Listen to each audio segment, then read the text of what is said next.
Les articles d'Olivier Lafay.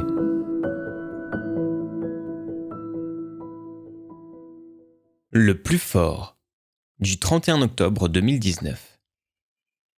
Comment on recouvre nos traumatismes sans jamais y faire face? Les Lafayens sont pas musclés, ou alors c'est que de la flotte et du gras, et ils ne sont pas forts, même s'ils soulèvent lourd, car on peut pas être fort avec le poids du corps, même si Cybernetics c'est aussi de la fonte, ou alors ils font de la fonte en cachette en salle, mais sans Cybernetics, car on peut pas être fort avec la fée. Parce que la fée, c'est de la philo de comptoir, même si je sais pas ce que c'est la philo et que la fée il me fait réfléchir et j'aime pas ça.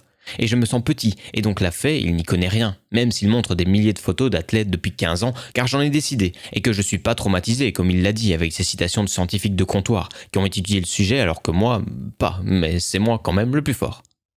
Et je vais me doper, et je me comparerai aux Lafayens sans dire que je suis dopé, et je rirai d'eux quand même. Ou alors, je dirais que je suis dopé, mais qu'on peut pas tout attribuer au dopage, même si je me dope beaucoup car le travail, c'est le plus important. Et je rirai aussi d'eux, car je suis supérieur. Mais je fais pas ça parce que je suis malheureux, car j'aime la souffrance, et que donc, quand je suis malheureux, je suis heureux, et que donc, seule mon opinion compte, même si je ne comprends pas ce que je dis.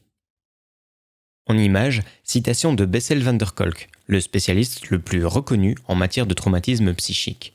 Il suit des traumatisés de toutes origines depuis des décennies. Il n'y a pas de musculation hardcore, intense, fréquente, axée excessivement sur les performances et le volume, et de dopage dans ce domaine sans traumatisme sévère durant l'enfance. Il est assez clair dans son livre le plus récent.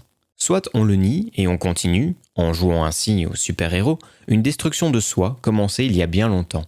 Soit on l'accepte et la musculation peut devenir une alliée pour se construire, en s'engageant sur un chemin d'amour de soi, des autres, du monde, par la douceur.